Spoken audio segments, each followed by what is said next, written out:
adalah kegiatan pendataan lengkap atas unit usaha perusahaan yang berada di Indonesia yang diselenggarakan setiap 10 tahun sekali.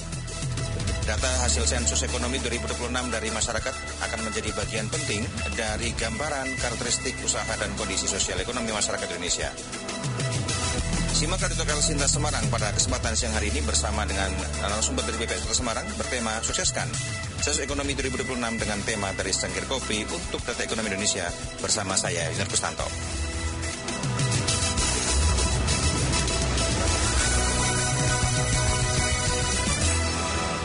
Di siang yang cerah ini, di hari Kamis yang luar biasa, sudah pertengahan minggu, ya, besok Jumat, Sabtunya libur, weekend bagi yang weekend. Sebelum para pendengar weekend, kita simak dulu sensus hari ini, ya, karena ada Radio Talk bertemakan sensus ekonomi bersama dengan narasumber-narasumber yang luar biasa. Saya sudah kedatangan 2 tamu. Yang pertama yang punya hajat sensus. Yang kedua yang korban sensus. Saya akan sapa dulu yang pertama, ada Bapak Kepala BPS Kota Semarang, Bapak Rudi Cahyono, ya. Pak Rudi, selamat siang. Selamat siang. Sehat Pak Rudi? Alhamdulillah sehat. Sampai Alsinta lancar ya perjalanan? Alhamdulillah lancar. Alhamdulillah. Selain ada Pak Rudi, ini yang korban sensus ini. Ada Ustadz Ari Purbono. Bagaimana Ustadz? Pak Ari aja ya, Pak Ari Purbono yang merupakan owner Cafe GT. Halo Pak Ari, sehat? Baik, Alhamdulillah. Sugeng Enjang Mas Junior. Sugeng Enjang juga. Luar biasa ya. Ini satu korban, satu pelaku. Tapi dalam konteks positif ya, karena kita akan berbicara soal sensus dan memang sempat kemarin Kota Semarang sempat ramai juga berbicara soal sensus ini karena dan sempat viral. Nah, namun kemudian kita ingin tahu setelah itu bagaimana perkembangannya, kelanjutannya nanti kita akan bahas juga. Pendengar juga boleh bergabung, silahkan untuk berbincang bersama kami via telepon, boleh silakan di 024 764 89100 atau bisa hubungi WA SMS kami di 0877 2110910. Nanti cukup WA jika ingin berbincang.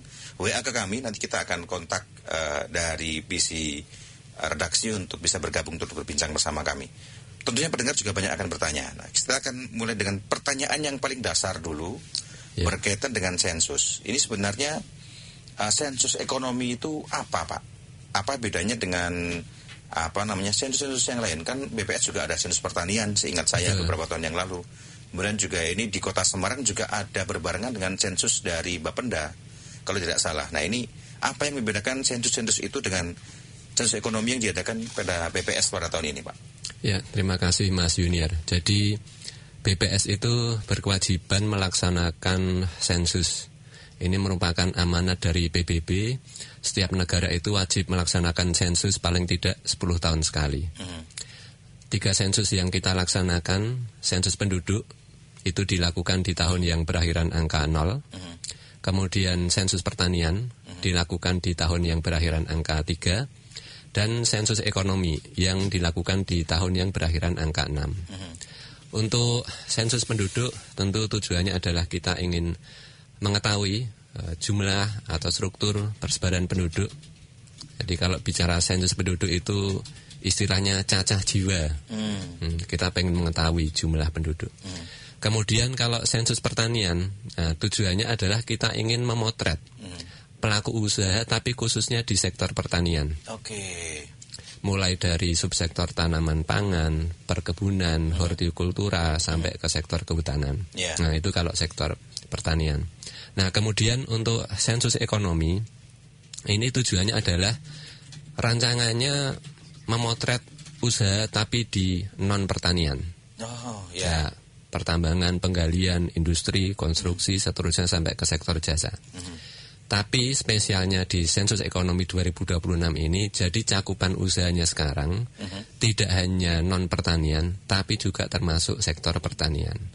Jadi semua pelaku usaha, ya, mulai dari pertanian sampai ke sektor jasa, ini kita cakup. Nah, seperti itu. Itu hanya untuk pelaku usaha atau juga bisa untuk nanti sektor pribadi, itu juga bisa kena juga, Pak? Baik, jadi konteksnya pemerintah itu sebenarnya di sensus ekonomi ini ingin memotret kondisi ekonomi baik itu usaha maupun keluarga. Sehingga nanti tujuan atau targetnya tidak hanya pelaku usaha tapi juga termasuk keluarga. Oh, jadi hampir semua ya? Semua. Oke. Dampaknya apa sih Pak sensus ini buat kita ini? Karena kita sempat posting juga ya di Instagram El Sinta. Itu ada beberapa pendengar yang tanya dampaknya, kira-kira apakah berdampak ditanya pendapatan, apakah juga akan mendapat pendapatan kita, atau nanti akan menjadi sasaran semisal bantuan ekonomi dari pemerintah, atau bagaimana sebenarnya? Sensus ini punya dampak apa? Sebenarnya kalau kita bicara sensus atau data hasil sensus, ini tentunya menjadi bahan pijakan untuk pemerintah itu mengambil kebijakan. Ibaratnya dari sensus ini menjadi, kalau istilahnya mungkin kacamata ya, atau kalau istilahnya mungkin di kesehatan, pemerintah itu mau mendiagnosa kondisi kesehatan masyarakat atau usaha kita seperti apa. Dari situ nanti pemerintah bisa memetakan sebenarnya.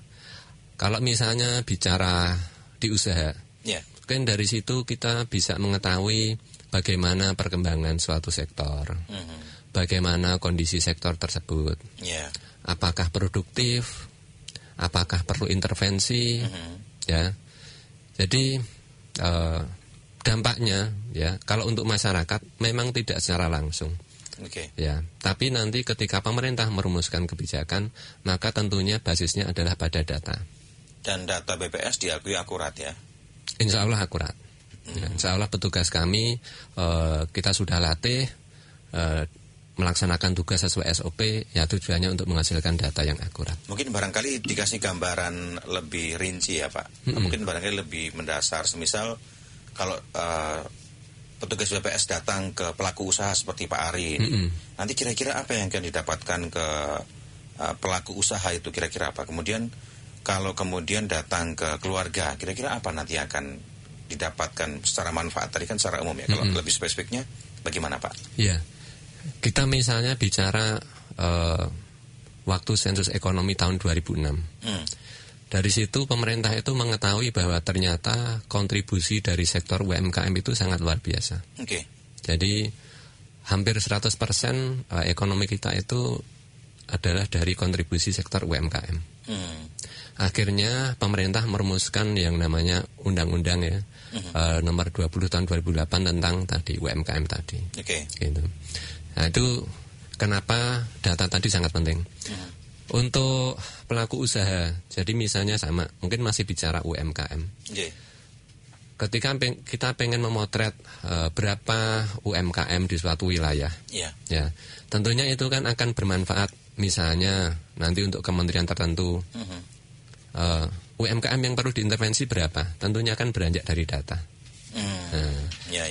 Nah kalau kita tidak tercatat atau kita tidak mencatat dengan baik, tentunya intervensi yang dilaksanakan oleh kementerian menjadi tidak tepat sasaran. Iya. Ini ada pelaku UMKM, saya mau tanya. Boleh dong, sebelum saya tanya lebih lanjut ini Pak Ari, boleh kenalan dulu ke pendengar. Ini berarti pelaku UMKM usahanya apa nih Pak? Pak Ari. Cafe GT ini kita rintis, awal mulanya memang kita cari cara agar khususnya masyarakat Semarang itu kenal Kampung Sekayu. Lebih spesifiknya gitu. Karena Kampung Sekayu di Sekayu ya. Kampung yang kuno, tua dan bersejarah. Di situ ada NH Dini, sastrawati terkenal. Ada Pak Ari juga.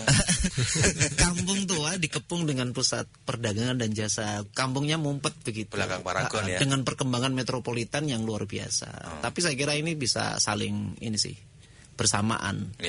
Begitu. Lah, ketika ada informasi dari RT, grup RT bahwa akan ada sensus ekonomi 2026 itu, ya warga sedikit banyak tercerahkan dan teredukasi waktu itu. Cuma waktu itu saya nunggu-nunggu kok belum sampai. Baru 2 minggu yang lalu, ya tepatnya 20-an Juli kedatangan. Ya deg-deg sir juga. Tapi karena petugasnya familiar, karena orang kelurahan Sekayu, akhirnya juga kita jadi paham. Sebetulnya saya bersyukur juga, terima kasih kepada pemerintah. Cafe GT yang di tengah kampung nyempil yang sempit seperti ini terjangkau juga gitu oleh pemerintah, terdata gitu. Jadi kan ini akan jadi data nasional. Nyempil tapi di tengah kota ya? Nyempil di tengah kota terdata. Kafe GT itu lebih ke kafe-kafe? Ya kafe pada umumnya, cuma kita lebih kepada kearifan lokal, local wisdom. Menu-menunya kayak wedang Enadini, wedang Lawang Sewu, karena Lawang Sewu berada di kelurahan kami begitu. Jadi lebih ke kearifan lokal. Walaupun yang datang nggak lokal, sampai internasional yang datang. Ketika kami didatangi itu, disapa itu, justru saya gembira. Gembiranya begini Mas Junior. Gimana? Karena memang jangan sampai data yang diterima oleh petugas itu data yang, mohon maaf, tidak akurat. Nah, kesempatan yang situasi 6 bulan ini kami rasakan sebagai pelaku usaha. Kalau ditanya kafe GT-nya rame, tapi daya belinya menurun. Kami merasakan 2 tahun yang lalu itu satu orang datang ke kafe itu bisa memesan sekian banyak makanan, minuman, makanan, cemilan begitu. Tapi sekarang tetap datangnya banyak rombongan, tapi pesannya berkurang. Nah ini kan jadi potret. Jadi kenapa sih daya belinya masyarakat menurun, tapi tetap ingin ke kafe, tetap ingin ngeteh, tetap ingin wedangan, seperti itu. Kan ini menurut saya juga ini masukan kepada pemerintah. Ada apa ini pergerakan ekonomi seperti ini? Mungkin dengan sensus nanti bisa akan kelihatan barangkali Ustaz Arya. Betul. Tapi kalau berbicara soal sensus ini kan sempat beberapa masyarakat itu kan sempat viral juga ya. Khawatir. Ada kekhawatiran.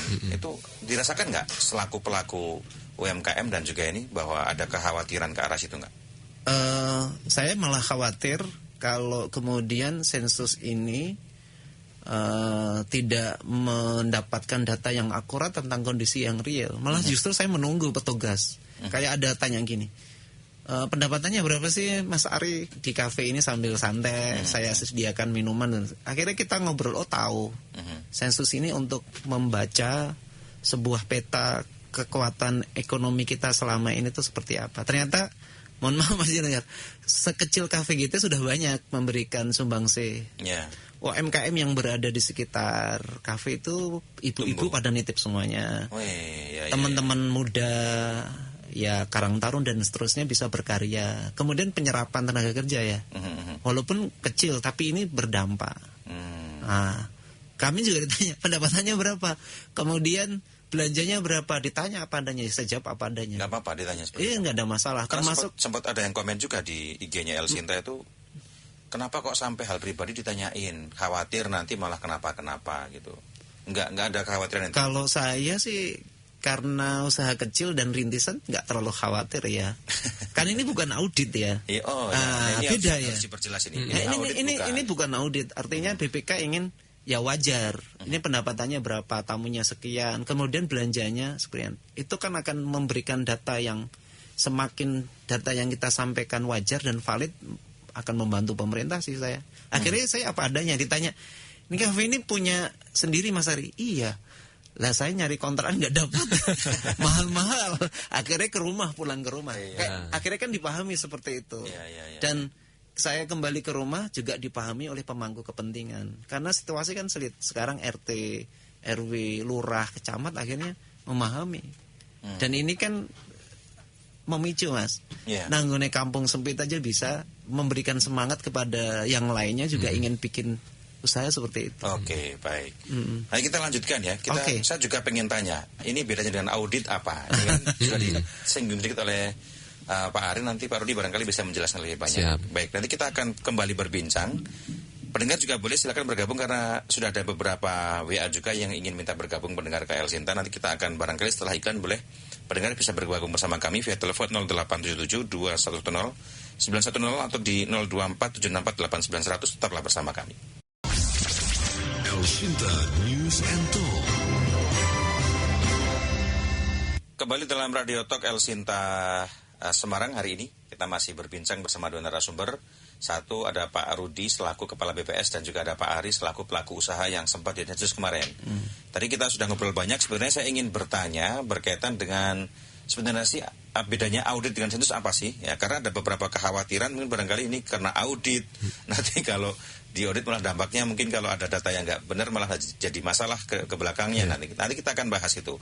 Tapi sebelum kita bahas itu, ternyata sudah ada pendengar yang sudah masuk. Kita akan sapa dulu, ada Pak Yusuf ya. Kita akan sapa. Halo Pak Yusuf, selamat siang. Selamat siang Bapak. Pak Yusuf di mana Pak? Di Genuk Bapak. Genuk, oke siap. Silakan Pak Yusuf. Ya, untuk BPS keterkaitan dengan sensus ekonomi, ini mungkin bisa disampaikan Pak apa yang menjadi tujuan dan apakah ada legalitasnya. Karena masyarakat arus bawah itu tahunya disensa sensus tetapi juga nggak ada impactnya, apakah kemudian nanti jadi parameter untuk kesejahteraannya, masih menjadi satu momok hanya digunakan datanya saja. Kemudian juga mungkin bagi para pengusaha ini juga akhirnya juga buat apa saya harus nyerahin data, toh nanti juga harus nanti kena kewajiban pajak dan lain sebagainya, sementara juga nggak nentu ini usahanya. Dalam artian perkembangan medsos ini kan juga punya dampak yang cukup signifikan ya, tetapi kalau di sensus itu ketakutannya apakah bisa settle gitu. Gambaran seperti itu mungkin bisa dijelaskan lebih jauh lagi, dan mohon maaf barangkali kalau mungkin ada yang tidak berkenan. Terima kasih. Oke, terima kasih ya. Ada Mas Rey di Tembalang ya. Kita akan sapa via telepon. Halo Mas Rey, selamat siang. Ya, selamat siang Mas Senior dan juga Bapak narasumber. Oke, silakan Mas Rey. Ya, ikut bergabung nih. Boleh, silakan. Dua pertanyaan boleh ya, Mas Junior? Silakan, boleh. Iya nih, yang pertama itu tadi saya juga nyimak ya dari penjelasan Bapak narasumber. Nah itu apakah nanti setelah mengikuti sensus nantinya pelaku UMKM akan langsung mendapatkan bantuan atau program dari pemerintah atau bagaimana tuh? Mungkin ada bantuan dana untuk pengembangan usahanya atau seperti apa. Okay. Nah terus juga nih kalau saya bekerja sebagai reseller atau dropshipper yang usahanya hanya lewat media sosial ataupun melalui live TikTok, apakah juga termasuk sasaran sensus ekonomi nih di tahun 2026 atau bagaimana gitu? Mohon penjelasannya, terima kasih. Oke, terima kasih ya. Dua dulu ya, nanti mohon kondisikan produser ya. Ini kita akan, karena waktunya singkat tapi mungkin ini pembahasan juga panjang juga. Boleh Pak Rudi dulu tanggapannya, nanti Pak Ari boleh nanti turut menambah-nambahi boleh ya. Saya coba jawab dari yang penanya kedua, Mas siapa tadi? Mas Rey di Tembalang. Mas Rey. Kayaknya ini kerjanya reseller ini. Ya, reseller, dropshipper ya. Live TikTok ya. Jadi kenapa sensus ekonomi 2026 ini penting? Ya. Karena perkembangan ekonomi ini juga berubah gitu ya. Dulu sebelum Covid kita belum banyak melakukan transaksi misalnya secara online. Kemudian pada saat Covid, akhirnya orang dipaksa untuk dalam tanda kutip bekerja dari rumah. Ya, kemudian melakukan transaksi secara online. Dan ini merubah dari pola atau cara kita melakukan kegiatan ekonomi. Sehingga di sensus ekonomi 2026 ini struktur program kita itu sudah berubah. Dulu belum ada YouTuber, konten kreator. Tapi sekarang sudah ada. Nah, makanya di sensus ekonomi ini kita pengen menangkap sebenarnya dinamika perubahan ekonomi yang terbaru. Sehingga nanti di sini dari sisi cakupan usaha, termasuk juga pelaku usaha yang secara online ini, ya nantinya dicakup. Jadi termasuk Mas Rey tadi, ini nanti jadi target juga untuk di sensus ekonomi. Kemudian kaitannya dengan apakah nanti setelah disensus akan langsung mendapatkan bantuan. Nah, kalau ini harapannya masyarakat begitu sih. Harapannya begitu. Nah, ya kami tidak bisa menjanjikan seperti itu. Tapi kan tentunya pasti bahwa data yang dihasilkan oleh BPS ini kan digunakan oleh pemerintah tentunya untuk pemerintah melakukan intervensi. Itu. Yang tadi sudah saya sampaikan. Setelah di sensus ekonomi 2006, pemerintah menyadari bahwa UMKM ini penting. Kemudian ada regulasi terkait dengan UMKM. Nah, nanti misalkan ini nanti terkait dengan usaha secara online. Mungkin ada regulasi nanti seperti apa untuk yang pengusaha di online ini. Jadi tentunya dari kegiatan ini akan berdampak atau bermanfaat untuk pelaku usaha. Tapi memang kita tidak bisa menyediakan secara langsung ya, karena ini nanti kan ranahnya di kementerian yang lain. Ya. Jadi Mas Ray dan juga pendengar yang lain jangan berharap nanti setelah sensus langsung dapat paket bantuan. Tapi ini data ini penting untuk Indonesia ke depan, untuk bagaimana agar kebijakan-kebijakan pemerintah itu memang benar-benar tepat sasaran sampai melalui sensus yang dilakukan. Maka jawabnya harus jujur barangkali. Betul, harus jujur. Nah, nanti sebelum ke Pak Ari, pertanyaan yang lagi, audit dan sensus itu bedanya apa? Jadi kalau BPS ini dari kita bekerja berdasarkan Undang-Undang nomor 16 tahun 97 tentang statistik. Kita itu wajib merahasiakan data pribadi atau individu. Kita penyajiannya itu bentuknya hanya agregat. Kita tidak boleh mengekspos misalnya tadi usahanya Mas Ray atau usahanya Pak Yusuf atau pendapatannya Pak Yusuf. Ini Pak Yusuf di Genuk pendapatannya sekian, pengeluarannya sekian, itu nggak boleh. Gitu. Jadi pasti datanya aman. Aman, datanya bocor, aman. ya?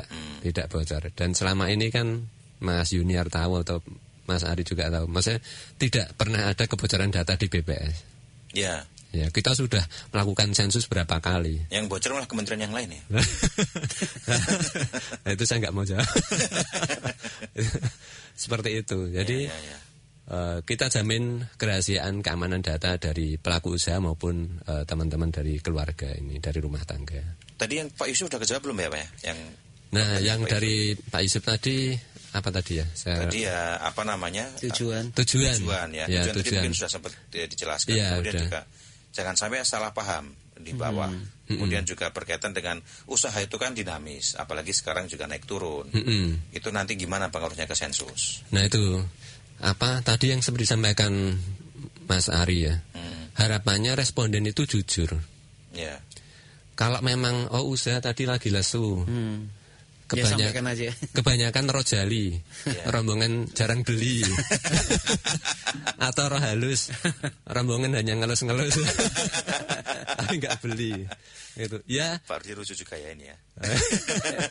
Lah itu yang ibaratnya kan yang berbicara apa? Ya dari data. Dari data. Tapi kalau kita tidak jujur, tentunya kan pemerintah ketika ibaratnya dokter mendiagnosis itu dia bisa salah diagnosa. Sebenarnya yang sakit di bagian perut. Tapi karena mungkin malu atau apa, perutnya saya nggak apa-apa, yang sakit hanya di tenggorokan. Otomatis kan treatmentnya salah. Tentu. Oke. Saya ke Pak Ari nih. Ada pendengar masuk belum ya? Udah masuk ya. Ada pendengar lagi yang bergabung sebelum Pak Ari ya. Ada Pak Nugi di Semarang. Halo, selamat siang Pak Nugi. Selamat siang. Pak Nugi di Semarang mana Pak Nugi? Saya di Dakpayung. Oh ya, silakan Pak Nugi.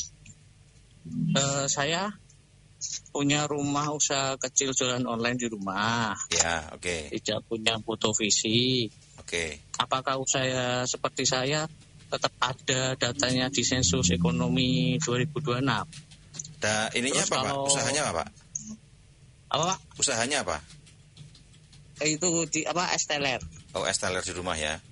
Boleh nanti kita terus beli ya. Terus kalau saya bekerja sebagai reseller dropshipper yang usahanya hanya lewat mensos saja, apakah juga termasuk di sensus juga? Oh ya, tadi sudah ada pertanyaan. Itu aja sih Mas Junior, terima kasih. Oke, terima kasih. Boleh dijawab langsung ya? Ya, jadi termasuk. Makanya kenapa pendataan kita itu juga targetnya adalah keluarga. Jadi kita juga pengen menangkap usaha yang dilakukan oleh keluarga yang tidak kasat mata, termasuk yang usaha online ini.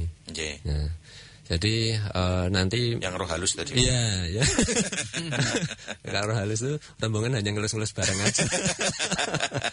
Yang usaha online ini tadi minta tolong nanti ketika petugas sensus datang, jenengan sampaikan. Oh ya, saya ada usaha ini sebagai dropshipper, sebagai reseller, atau usaha esteller tapi secara online. Itu disampaikan. Karena itu juga biar bagaimanapun adalah bentuk kontribusi ke suatu ekonomi. Oke, baik. Ke Pak Ari ini. Ini banyak tadi pendengar yang beberapa kali merespon ya. Ya, ada yang pengen dapat bantuan, gitu ya. Ada yang ternyata sekarang usaha sudah mulai bergeser ke usaha-usaha online. Betul. Gitu ya. Dan usaha online kan sebenarnya secara pendapatan mereka juga tidak pasti kan sebenarnya. Dan selama ini memang belum menjadi perhatian pemerintah, meskipun sekarang mereka harus bikin NIB kalau tidak salah ya, usaha-usaha online itu. Nah, ini bagaimana melihat fenomena-fenomena ini dengan adanya sensus bagaimana? Iya. Dan juga selaku pelaku usaha ini Pak Arya. Kalau saya sih sejak awal karena ingin nyambut gembira ya ini sensus. Jadi ya saya tunggu, saya open aja terhadap masalah ini. Kalau teman-teman tadi kan ceritanya online semua ya, saya malah nggak online. Tapi memang pelaku usaha yang penting di sensus sebenarnya. Iya harus. Karena begini, pergerakan dari setiap waktu itu kan akan kelihatan. Sekarang banyak usaha, tiba-tiba kok berkurang. Ini kan lagi subur-suburnya nih, usaha di rumah, banyak ini. Hampir kayak tipe saya lah di rumah begitu. Tapi saya kan nggak online. Daripada sewa mending di rumah ya. Di rumah begitu. Tapi kan saya kelihatan kok teman-teman tadi kan katanya roh halus ya. Justru ini justru kesempatan untuk disampaikan apa adanya. Saya sempat ditanya juga sih. Hambatannya apa Mas Arya, petugas sensus nyampein ke saya? Hambatan saya banyak. Lah ini juga perlu dipahami oleh kebijakan oleh pemerintah. Kan saya di rumah. Kemudian kalau rame jelas parkir banyak. Nah ini kan problem hambatan. Saya sampaikan lah ini butuh kerjasama dengan lingkungan. Nah kayak begitu. Ini terpotret, jadi usaha ini terpotret. Jadi nggak sekedar viralnya aja, tapi juga suka dukanya dipahami oleh teman-teman sensus.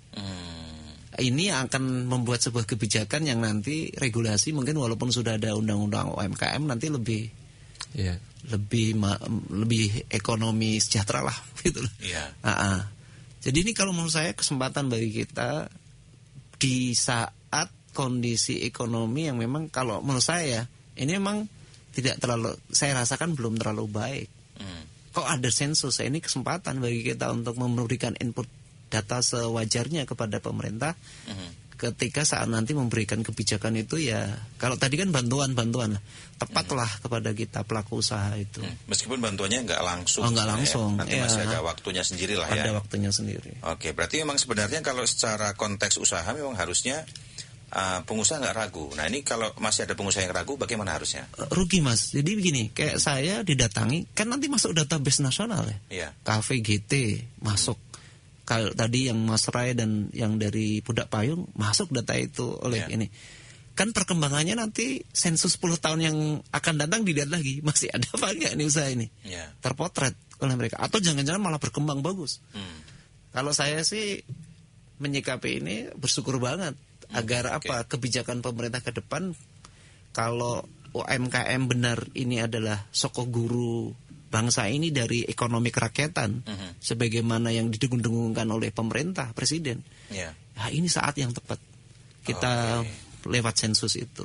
Semakin valid dan akurat data yang kita sampaikan. Dan tadi saya senang dapat jawaban dari Mas Rudi ya, bahwa itu ternyata yang selama ini saya kemarin santai sampaikan ternyata private ya, nggak asal nanti dibuka Mas Junior. Oh ini kafe ini ternyata nggak asal seperti itu. Tapi data umum akan muncul ya, data agregat, hanya data umum. Agregat ya. Tapi saya senang nih tadi dengar, saya pikir akan mudah setiap orang mengetahui. Ternyata nggak boleh, ada izinnya ternyata. Ini senang Pak ternyata Pak. Privasi. Memang harus. Saya belum tahu kalau itu Mas Rudi baru di sini ya. Itu kode etiknya BPS. Jadi dan kita jadi instansi pemerintah yang tidak punya kewajiban untuk menyerahkan data ke pajak. Itu juga. Jadi kalau kekhawatiran. Ayam nih. Menit 37 ini saya potong ini. saya di TikTok ini. Ayam ini. Boleh. Nanti kita akan sambung lagi. Kita akan break terlebih dahulu. Ini masih ada waktu sekitar 20 menit lah untuk berbincang bersama El Sinta, dan pendengar jika ingin bergabung juga boleh, silahkan untuk ngobrol. Kita masih ada waktu seperti tadi Pak Are, Mas Yusuf, Mas Dugi. Anda juga bisa berbincang bersama kami via telepon 024 764 8900 atau boleh WA dulu di 0877 210 910. Tetaplah bersama kami. El Sinta News and Talk. Kita masuk di sesi akhir perbincangan kita pada kesempatan kali ini, dan Rame juga ini ya. Kita tadi juga di belakang berbincang menemukan banyak hal-hal baru. Saya juga menemukan istilah baru, ada rojali dan roh halus. Ini momok yang ditakuti oleh para pengusaha. Baik, sebelum kita lanjutkan, ternyata sudah ada pendengar yang ingin masuk lagi. Ada Pak Dodi di Banyumanik ya, kita akan sapa. Pak Dodi silahkan. Halo, selamat siang. Selamat siang Pak Dodi. Banyumaniknya di mana Pak? Mau nanya ini. Oh, mau tanya, silakan Pak. Nanya sekaligus mau berpendapat. Oke, boleh. Silakan. Ya, oke. Secara pribadi saya mendukung ya adanya sensus ekonomi ini. Tapi itu kenyataan di kampung saya itu banyak yang malah panik. Misalnya didatangin petugas sensus. Termasuk ibu sama tante saya itu yang punya usaha angkringan di teras rumah. Mereka panik gitu kalau didatangin. Paniknya kenapa? Kalau boleh tahu kenapa Pak Dodi kok bisa panik? Itu saya juga nggak tahu. Nah, yang saya tanyakan itu gimana saya supaya meyakinkan warga supaya nggak takut terus atau bahkan bisa ditolak sama warga, apakah harus izin ke RT-nya dulu atau pemangku wilayah setempat? Ya. Ya, jujur banyak yang warga yang takut ya Pak ya. Apabila ada oknum yang memanfaatkan kegiatan ini. Oke, gitu. Baik. Itu aja Pak. Gitu. Terima kasih Elvinta. Terima kasih Pak Dodi ya. Oke. Elvinta. Selamat siang. Waalaikumsalam. Pak Dodi di Banyumanik ya tadi. Panik ya. Mungkin ini juga dialami oleh banyak masyarakat yang lain. Mungkin barangkali bisa dijelaskan juga biar gak panik ini bagaimana kira-kira yang pertama. Yang kedua, kita perlu juga mengenali petugas. Betul. Ya kan? Biar kita tahu bahwa BPS ini memang benar-benar petugas yang memang ketika data kita survei aman dan ini memang survei ini berdampak baik buat kita. Nah, ini bisa dijelaskan, boleh silakan. Ya, jadi yang pertama kalau petugas kami itu SOP-nya harus izin ke pemangku wilayah dulu. Oke. Izin ke ketua RW, ketua RT. Nah, nanti pada kesempatan itu dari ketua RT bisa menyampaikan. Termasuk tadi Pak Ari kan, di grup. Meskipun sudah dapat informasi melalui media, oleh Pak RT-nya juga sudah disampaikan bahwa akan ada petugas sensus. Barangkali kalau tadi Pak Dodi khawatir, petugas sensusnya bisa difoto sama RT-nya. Nanti di-share di grup RT. Ya, sekarang sudah ada teknologi, sudah biasa lah. Ya. Kemudian petugas sensus kami itu kalau turun dia harus pakai rompi. Ada tulisan sensus ekonomi, kemudian ada tanda pengenal, name tag, dan itu bisa di-scan. Bisa di-scan untuk meyakinkan, oh ini petugas yang benar. Gitu. Dan dibekali surat tugas. Oke. Nah, kemudian yang berikut terkait kepanikan atau kekhawatiran, jadi saya yakinkan lagi bahwa sensus ini dijamin kerahasiaan dan keamanan datanya. Yeah. Ketika petugas turun pakai gadget, itu datanya terenkripsi. Bahkan nggak bisa di screenshot ketika aplikasi itu digunakan. Yeah. Kemudian yang berikut tidak ada kaitannya dengan pajak. Nah, atau retribusi. Jadi data tidak akan bocor ke pajak juga? Tidak ada bocor. Aman ini Pak ya. Oke. Terus kemudian ada pendengar lagi yang masuk ya. Sebelum kita lanjutkan ada silakan, yang masuk lagi Bu Eli di Gunung Pati ya. Bu Eli selamat siang. Selamat siang. Ya silakan Bu Eli. Ya saya mau bertanya karena saya sendiri ini kan masih awam ya soal sensus ini. Kebetulan saya juga warga yang berasal dari Tegal, tetapi saya ini sudah cukup lama tinggal di Semarang. Nah, apakah nanti saya juga akan didata dalam sensus di Semarang atau pendataan itu tuh mengikuti alamat yang ada di KTP saja ya Pak? Lalu kalau misalkan saya ini seorang ibu rumah tangga dan tidak memiliki usaha ya, apakah tetap akan didata dalam sensus atau didata hanya masyarakat yang memiliki usaha saja ya Pak? Terima kasih, itu pertanyaan saya Pak. Oke, baik. Terima kasih ya Bu Eli di Gunung Pati. Pendatang. Nah, kalau pendatang gimana Pak? Jadi Bu Eli ini kan kalau dari cerita tadi sudah lama menetap di kota Semarang. Meskipun KTP-nya Tegal. Ya. Jadi BPS itu mencacah berdasarkan konsep de jure salah satunya, di mana penduduk itu biasa tinggal.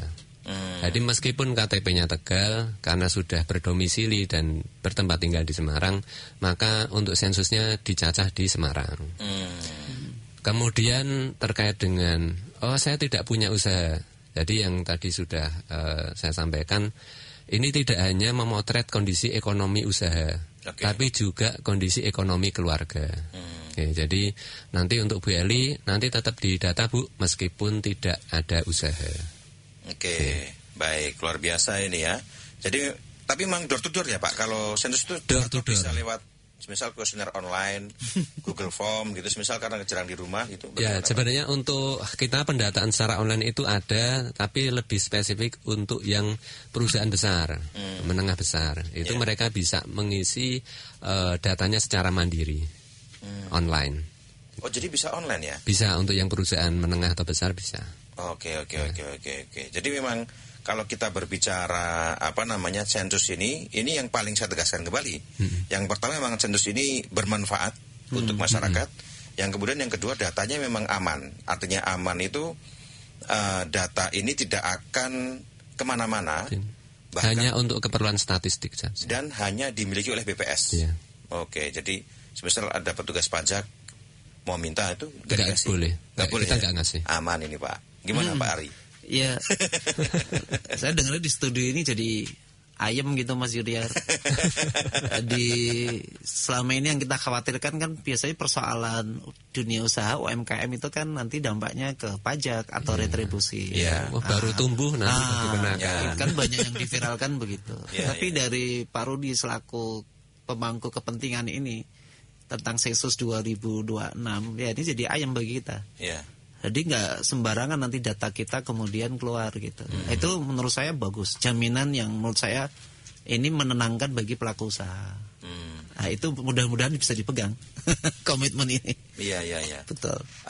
Boleh cerita dong pengalaman kemarin waktu di sensus bagaimana Pak Ari? Ya wajar ya kalau kemudian ditanya, Mas Ari punya moda transportasi berapa? Ya saya tanya, jawab apa adanya. Kemudian sempat saya, ini masih kredit gimana? Oh nggak usah, nggak masuk karena belum kepemilikan Pak, yang kepemilikan. Jadi kita jadi teredukasi juga, jadi paham. Jadi yang di sensus itu adalah yang memang sudah fix milik, bukan sedang proses kayak kredit macam-macam tuh nggak. Ternyata. Nah ini nggak tahu Pak Rudi ya. Saya juga akhirnya, lah ini sudah balik nama belum? Ya nanti Pak, kalau yang fix saja punya usaha GT atau Pak Ari yang punya. Nah, ini berarti kan bagus. Memilah datanya, memilah sensusnya cukup bagus. Begitu. Jadi yang selama ini kita khawatirkan kan kita punya aset yang lain sedang proses, ternyata nggak masuk. Kayak misalnya saya ada aset yang memang belum selesai Pak Rudi. Secara legal hukumnya belum balik nama ke saya. Ternyata petugas menjelaskan cukup bagus ya, membuat kita tenang. Seperti itu belum masuk Pak Ari. Yang sudah balik nama atas nama Pak Ari atau GT, itu yang disampaikan. Nah nanti bisa diklarifikasi Pak. Mungkin pelaku usaha juga khawatirnya gitu kan, dalam rangka pengembangan, tapi ini kan sedang proses, mungkin masih nyicil, masih proses belum balik nama dan seterusnya. Ternyata nggak masuk. Itu gitu betul Pak Rudi. Ya jadi kalau aset ini sebenarnya ada dua kan, yang di usaha sama di keluarga. Gitu. Jadi kalau di keluarga memang kita tanyakan dari sisi kepemilikan, yang kepemilikan aset. Karena itu kan sebenarnya bisa menunjukkan bantalan ekonomi keluarga itu seperti apa sebenarnya dari informasi tadi. Nah kemudian kalau untuk yang usaha, kenapa ditanya aset? Itu jadi salah satu komponen dalam kita juga menghitung untuk di pertumbuhan ekonomi. Gitu. Oke, luar biasa. Ini ada Pak Ali di Kudus bertanya, ke WA kami, nenek saya kan punya 2 usaha ya, ada yang usaha utama dan usaha sampingan. Nanti kalau didatangi petugas sensus disampaikan usaha utamanya atau termasuk usaha sampingannya juga. Kalau disampaikan semua, apakah nanti pajaknya ikut naik? Pajak. Pak Joko menanyakan, kalau Pak Ari yang sudah ngomong, saya percaya siap untuk disensus katanya. Boleh, silakan dua pendapat. Terima kasih Pak Joko. Jadi kita pengen memotret semua usaha, entah itu besar atau kecil, entah itu utama atau sampingan. Jadi mohon untuk tetap disampaikan yang usaha neneknya tadi. Ya, kalau misalnya di pertanian, biasa kalau petani sawah pasti biasanya punya ternak, punya unggas. Nah itu kan ternaknya diusahakan, unggasnya diusahakan. Nah itu 3 subsektor yang berbeda. Nah, jadi tetap untuk diceritakan, disampaikan ke petugas. Oke, harus dijelaskan persis ya. Tadi mana ya, ada pertanyaan juga yang sempat menyangkut. Sudah kejawab semua beberapa pertanyaan. Kalau berkaitan dengan sensus ini, kalau kita berbicara sensus ini kan prosesnya cukup panjang. Berarti selesai kapan, Pak? Sampai 31 Agustus. Kalau sudah selesai nanti akan seperti apa data itu? Dan kemudian biasanya kan BPS kan sering kita jurnalis kan sering butuh data-data seperti itu. Nanti bagaimana? Apakah bisa diakses secara agregat atau bagaimana, Pak? Ya, tentunya BPS setelah melakukan kegiatan statistik itu tahapan akhirnya adalah kita melakukan diseminasi. Hasilnya itu kita sampaikan. Tapi tadi, jadi dalam bentuk agregat. Misalnya, jumlah usaha yang ada di Kota Semarang sekian.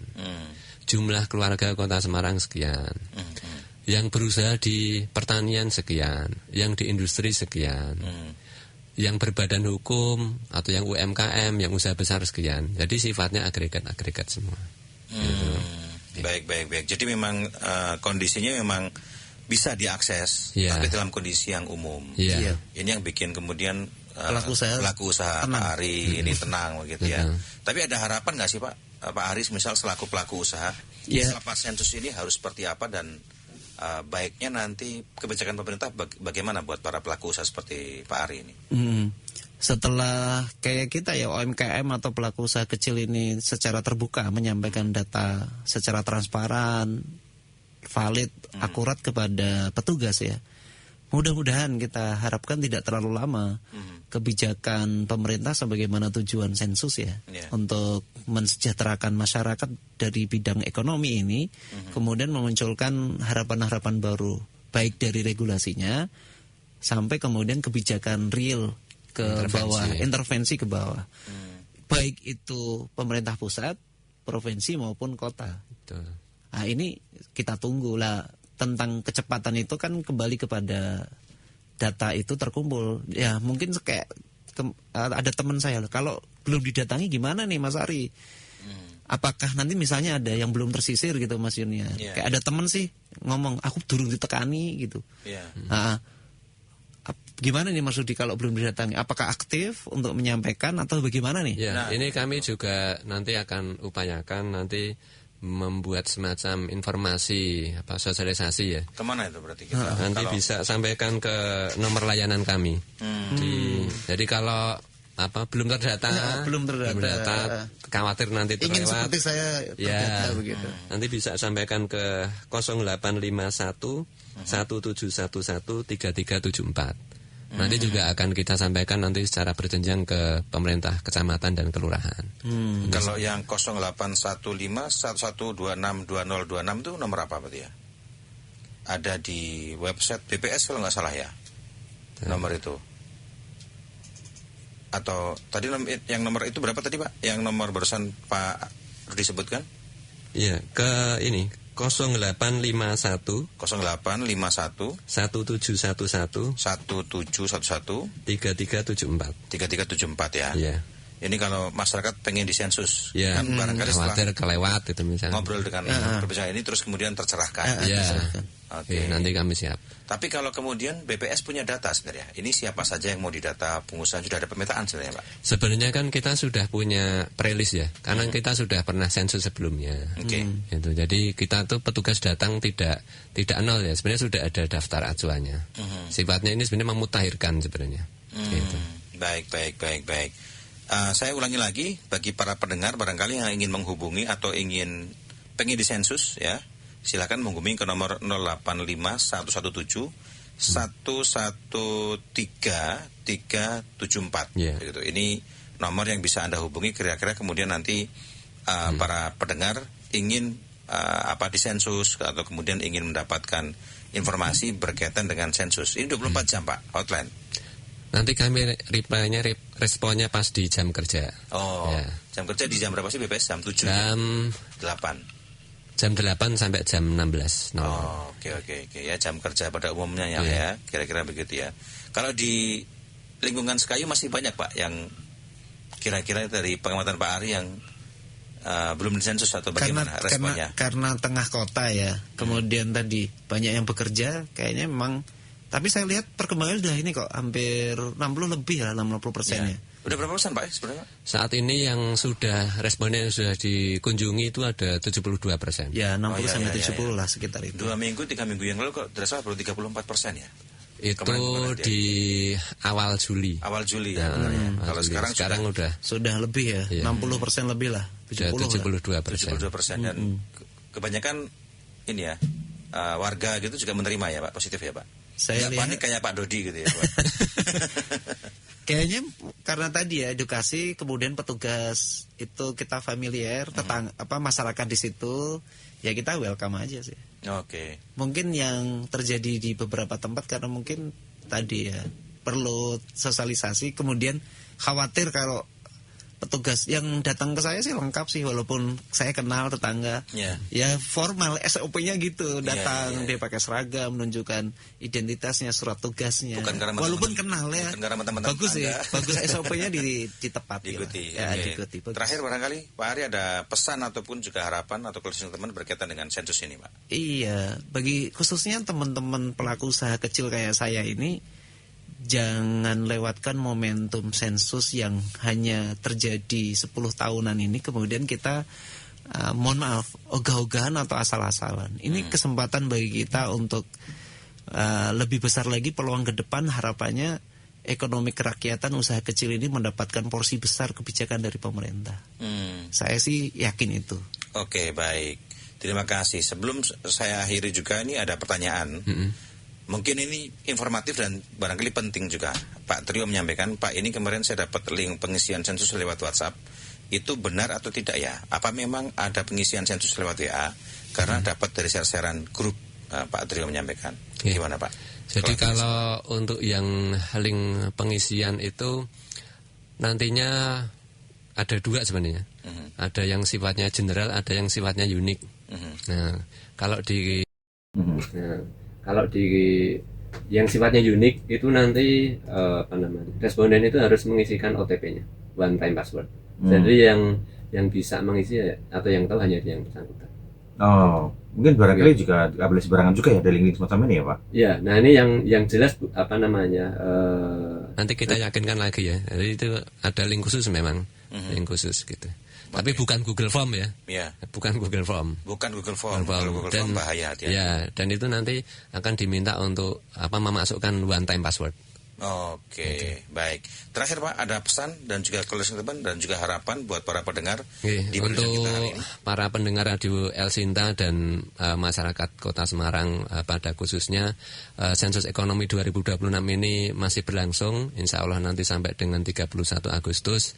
Monggo yang belum dikunjungi oleh petugas sensus nanti ketika dikunjungi untuk bisa memberikan jawaban yang benar dan jujur, insya Allah dijamin kerahasiaan, keamanan datanya, dan sekali lagi tidak ada hubungannya dengan pajak. Baik, terima kasih ya Pak Rudi selaku Kepala BPS Kota Semarang dan juga owner Cafe GT Pak Adi Purbono. Kafenya di mana Pak? Di Sekayu, Kampung Sekayu. Kampung Sekayu. Belakang Mall Paragon. Jadi nanti perlu ngopi-ngopi ke sana kan. Oke, kapan Rudi kita ngopi-ngopi boleh ya. Baik, demikian mendengar Radio Talk kami bersama dengan Kepala BPS Kota Semarang Pak Rudi Cahyono dan juga Pak Adi Purbono selaku owner Cafe GT. Nantikan perbincangan kami berikutnya dan setelah bersama kami saya undur diri, selamat siang, sampai jumpa.